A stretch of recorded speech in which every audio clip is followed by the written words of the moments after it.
Okay, so now we are here in Mari, and the first project I want to show you is the layer version of Leviathan. So this is the version that I actually worked on when I completed Leviathan.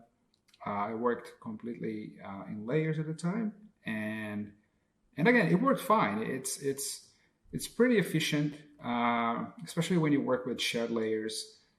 This again, one of the most important thing is to keep things organized as much as you can with names, so you know where things are going.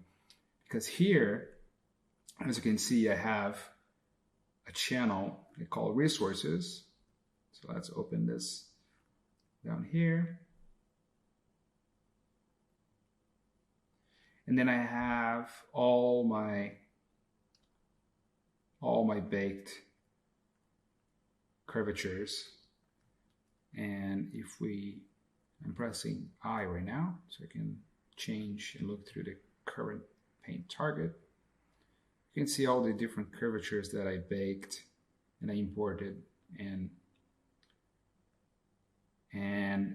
so before I started painting anything, I just brought in all of my resources, all these occlusions, all these curvatures, the thickness.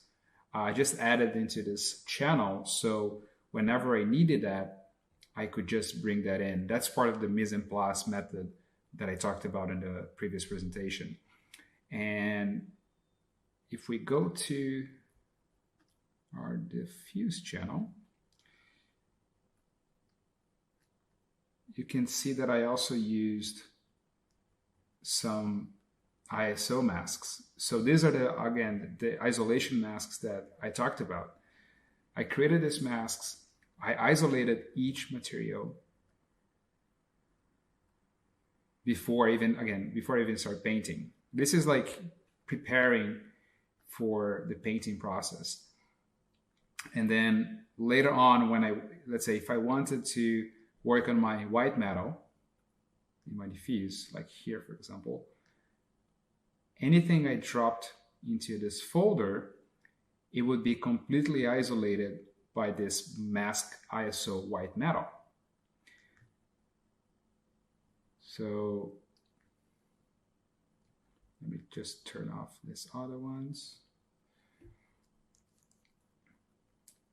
I'm just going to keep the white metal on right now. And let's say if you want to add let's say you want this one to be white metal. If you update that mask now by filling it white, look at that. That's part of the white metal now.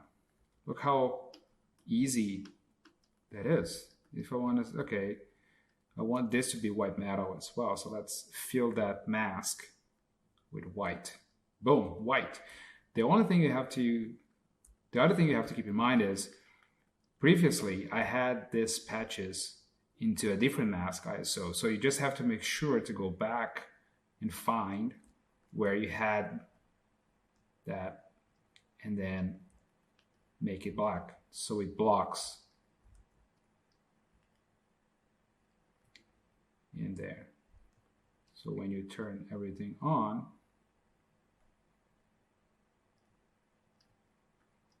it's not overriding it. Yeah, so this setup worked super well for me. But I think the main thing was keeping it very super organized and consistent. Same thing with the names. Again, I have a bit of OCD when it comes to names, but you don't have to go that crazy with this. But at least putting some basic names like, oh, this is a basic color, this is a breakup. That's going to help a lot of people, especially if you're working on a project. And yeah, so here you can see I just developed each material. Oh, I don't know if you guys know, but there's this history view, which is extremely useful, that it just goes back. If you do something that you were not expecting, you can just click here, and then it returns. And it even goes back to a camera selections that you had. So that's pretty cool. You can turn that off, and turn this guy off. And yeah, so here I'm just going to show you my thought process of the white matter, which is, I think, is the one that is quite interesting. So I just started with a base color. Then I had just a tileable to add some breakup. Just have this, I'm just pressing L right now to access this image viewer. So I just added one of these textures. It's really good to have a library like this one with black and white stencils. You can create yourself from textures that you download or download a package. There's a lot of good packages online with overlays and things like that. So I just added that to add like some color variation. Again, looking at your reference, right? Here you can barely see that variation, but it's just good to not have a flat color, right? And it's just good to keep that in mind.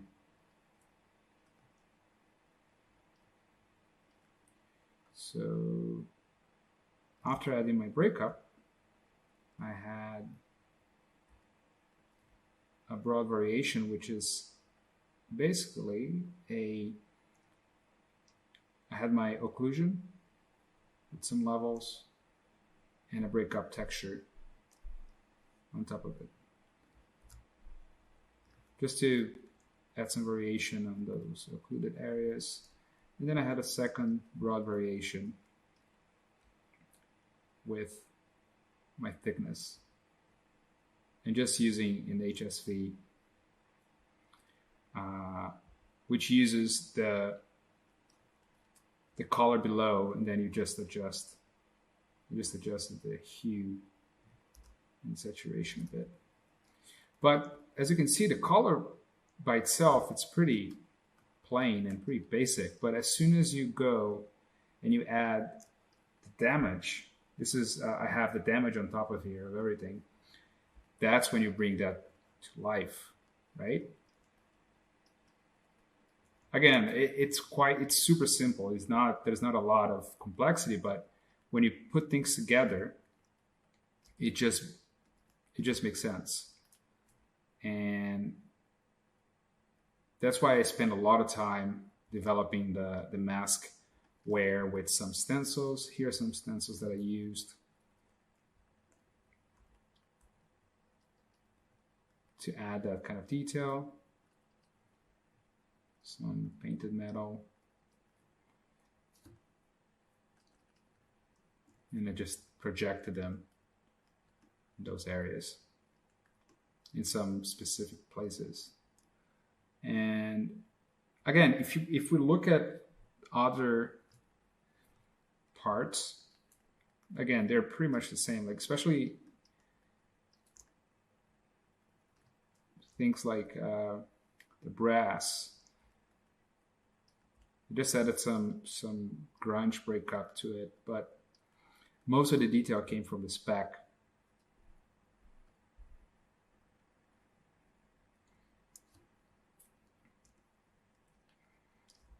Got some color variation in my spec color there.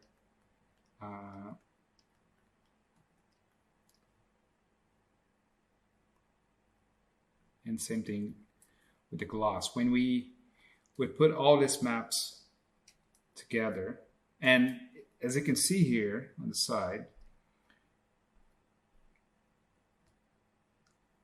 there's not a lot on each material. Like, of course, this the complexity will depend a lot, but I only have a tileable and a layer with some broad variation and some painted stuff. But for this asset, and specifically, most of the detail came from my damage masks that added the complexity that I wanted on Leviathan.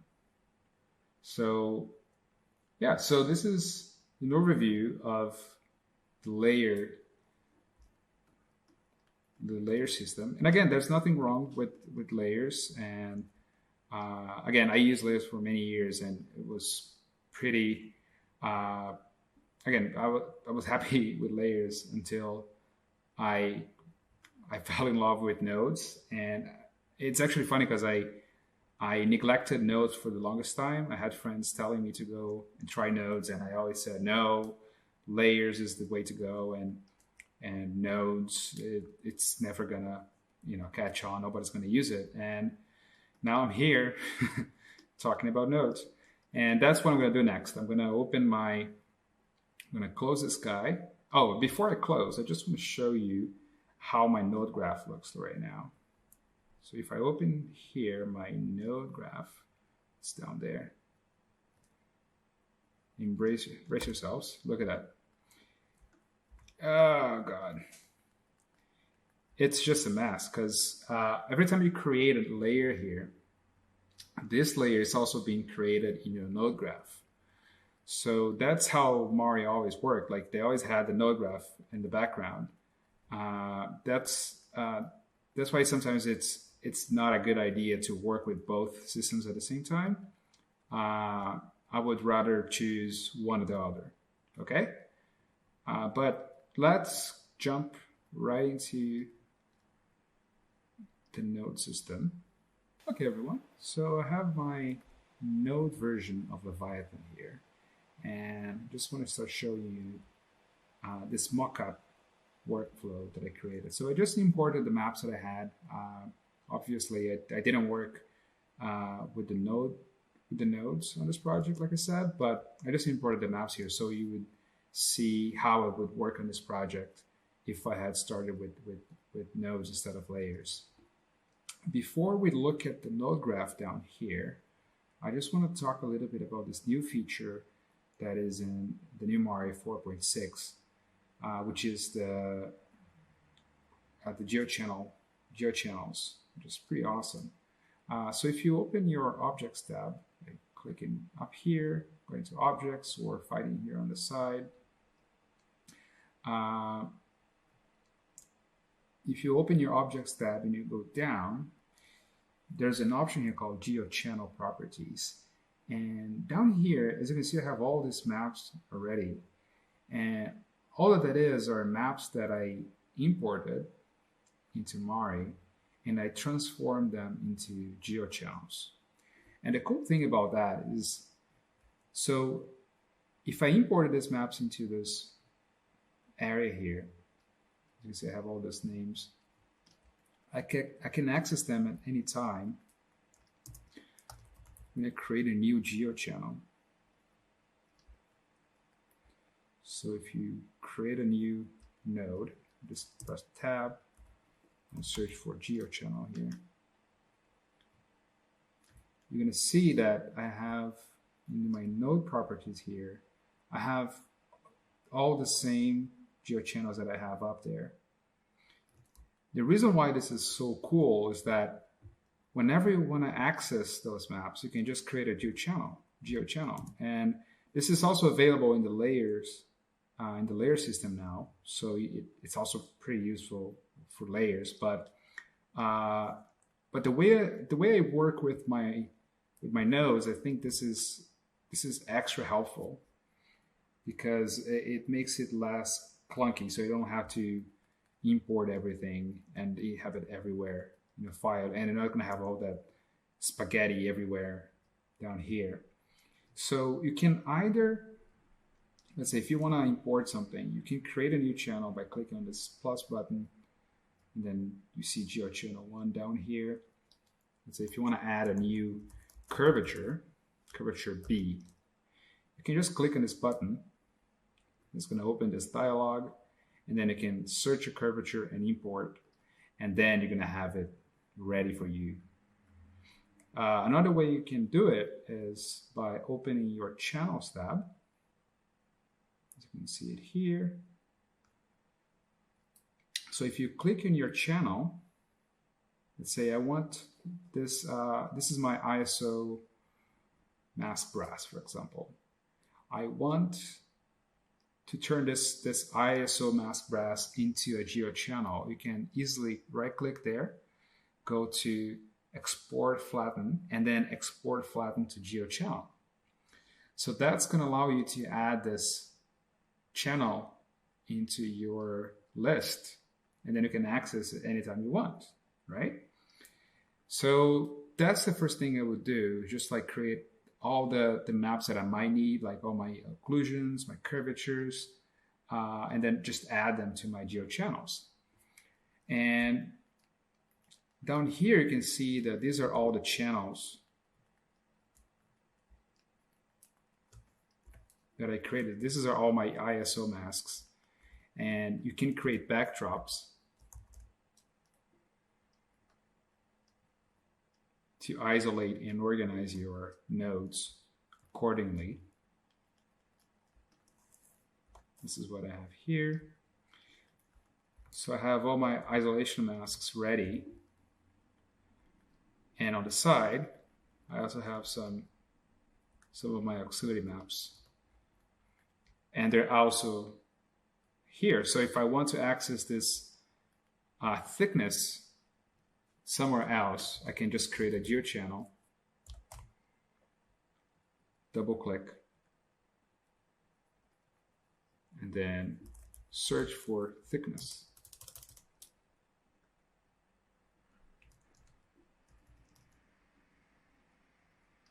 So if you press 1 and view through that, you're going to see that it's the same one as this one.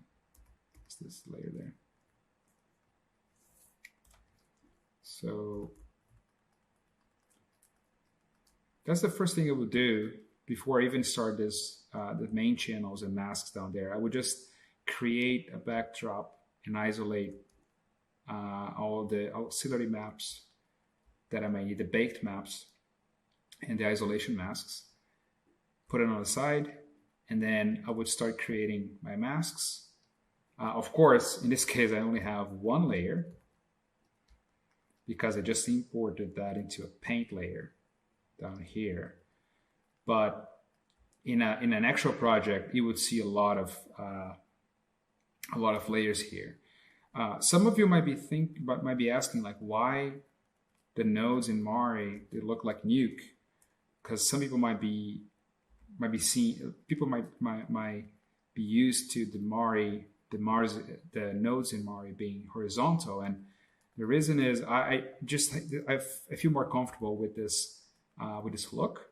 But if you want, you can press Shift S, and then you can turn these nodes into the Mari version, which is horizontal. And it depends on your taste. You know, like if you want to work like this, it's fine. But I prefer working vertically. The thing is, if I create a new channel now, new node, it would still look like Nuke. So if you want to change that, you can go to Preferences, and then Node Graph, and then change it to Show Board List. But again, this is something minimal. It depends on your own taste. And here I just created a quick mock-up on how I would develop my channel. Let's say my diffuse. Like I just created a quick diffuse here. So I started from the top. Down here I have my channel node. As you can see, I just created this channel node. And it starts from the top. I know this might sound super confusing for those who never used nodes in Mari or never seen nodes before. But don't worry, I'm planning on creating a set of tutorials for those who are transitioning from layers to nodes. So keep tuned on my social media. I'll let you guys know as soon as I finish developing something. Because I know how hard it was for me when I started looking at nodes. It didn't make any sense to me, but yeah, just try to take a quick look and just hang on for a bit, because it can be overwhelming. But there are a lot of cool things here that can be extremely useful. So okay, back to it. I just started with again, just like with my layers, I started with a base color, and then I added an HSV node on that color, and then here,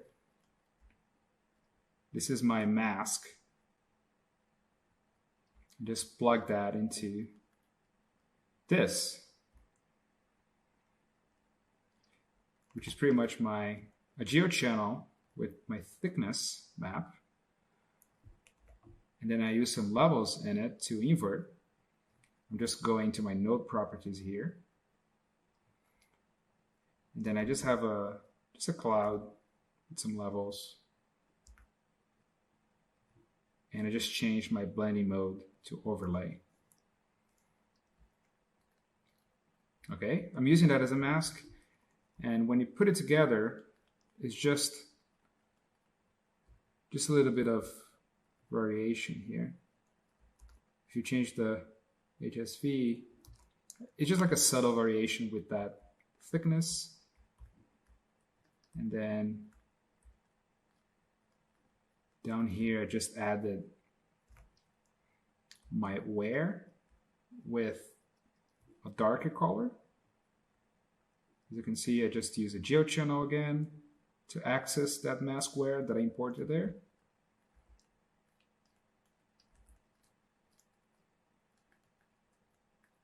And I use this just to isolate my white metal. And then I will keep going down with the other materials. Okay? But again, this might seem super confusing for a lot of you guys, and I'm more than happy to answer to your questions in our Q&A.